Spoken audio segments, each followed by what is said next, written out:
हमारे भाई आज हम ये रिप्रोडक्टिव ऑर्गन्स में टेस्टिस करने जा रहे हैं। टेस्टिस और epididymis testis are the paired ovoid organs responsible for the production of the spermatozoa and the testosterone. Tunica albuginea is the outer fibrous capsule of the testis. Epididymis is the white tube that has a head, body and tail. Vas deferens emerges from the tail.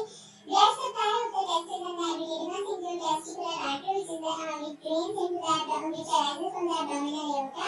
Right testicular vein which drains into the inferior vena cava, and the left testicular vein which drains into the left renal vein. Okay, one question is what is the reason for being two different venous drainage of the testis? अल्लाह ताला ने testis की जो है वो दोनों की अलग-अलग मुख्तलिफ ड्रेनेज क्यों रखी, जबकि वो एक भी रख सकते थे। The reason is that कि अल्लाह ताला नहीं चाहते थे कि अगर एक बंदे का एक टेस्टिस नॉन फंक्शनल हुआ है किसी वजह से उसको उसके कुछ फंगस का इंफीरियर वेना केवा में उसने जो है उसके राइट टेस्टिकुलर वेन में स्प्रेड हो गया, राइट टेस्टिस नॉन फंक्शनल हो गया। तो एक टेस्टिस अल्लाह ताला चाहते थे कि कोई ना कोई एक ऑर्गन वर्किंग पोजीशन में रहे ताकि जो इंसानी नस्ल की बका है वो कायम रहे, ताकि इंसानी नस्ल जो है वो चलती रहे आगे, जो कि एक इंसान की तवाज़ी जिंदगी का मेन मकसद होता है। ठीक है, तो इस वजह से अल्लाह ताला ने जो है वो टेस्टिस की और इवन ओवरीज की भी हम रिप्रोडक्टिव सिस्टम में पढ़ेंगे।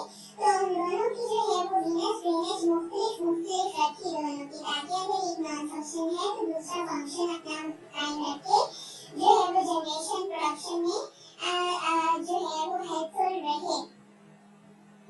Okay, this is the structure of the testis.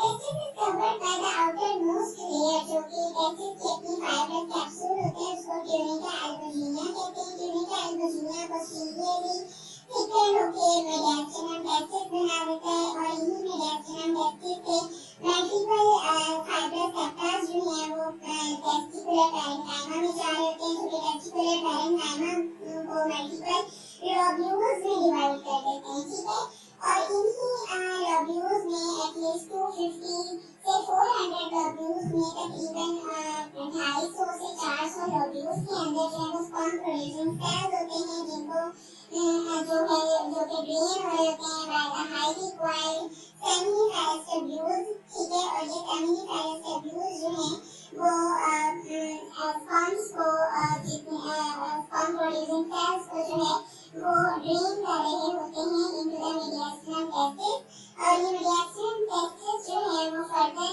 एक नेटवर्क ऑफ चैनल बनाता है within the stroma, जिसको रीडी testis कहा जाता है। ठीक है, network of channel within the stroma, within the stroma is known as Reedy testis। Reedy का मतलब है anastomosing network।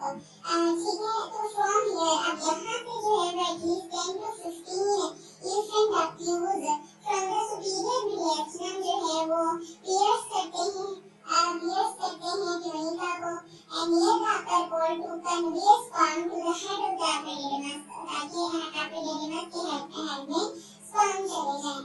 फिर ये tunica और फिर ये जो testis है और epididymis है, ये दोनों जो हैं वो tunica vaginalis एक लेयर है, डबल सीरियस कवरिंग है, उससे कवर्ड होते हैं, उससे इमेजिनेट होते हैं। tunica vaginalis is actually the continuation of the peritoneum during development via the processus vaginalis, और जब ये processus vaginalis जो है वो obliterate हो जाते हैं at the birth, और यही लूज कवरिंग में दो लेयर्स होती हैं, डबल सीरियस लेयर होती है, पैराइटल और विसरल लेयर दोनों होती हैं कि outer covering of the testis और epididymis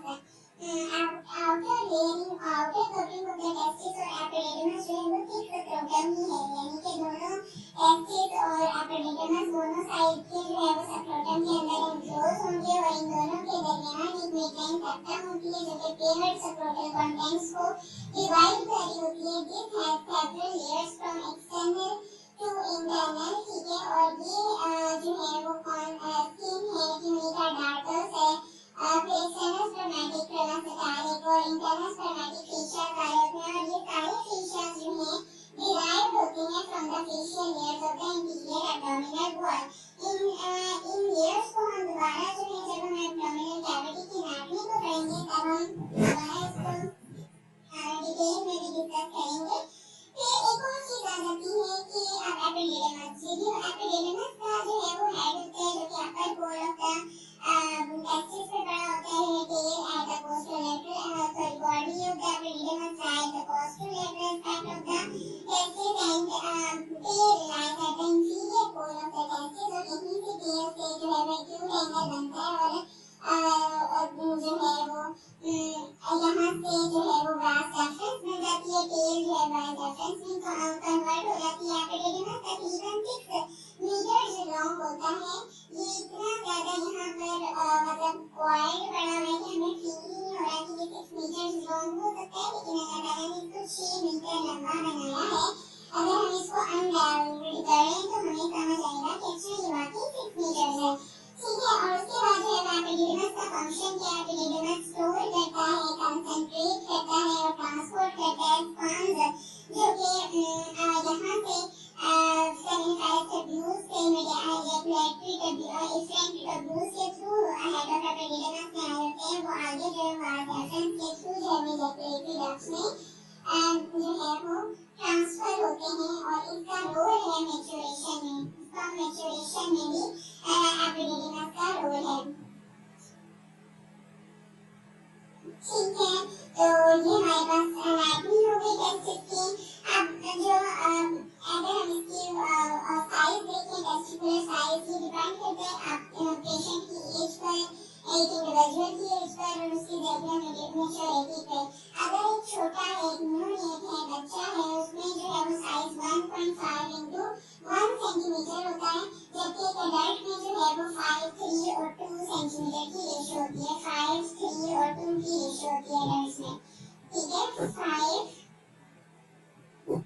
3 और 2 की रेशियो होगी। 5 जो है वो इसमें आपकी लेंथ आ जाती है, ठीक हो गया। 3 सेंटीमीटर आपकी वर्थ आ जाती है और 2 सेंटीमीटर इज द एपिडायमीटर। ये नॉर्मल लेंथ है एडल्ट्स में। फिर वेनस ड्रेनेज हम पढ़ चुके हैं। वेनस ड्रेनेज और आर्टीरियल ड्रेनेज जो है वो टेस्टिकुलर आर्टरी से होती है। ठीक है, जो कि ब्रांच है एब्डोमिनल एओर्टा की।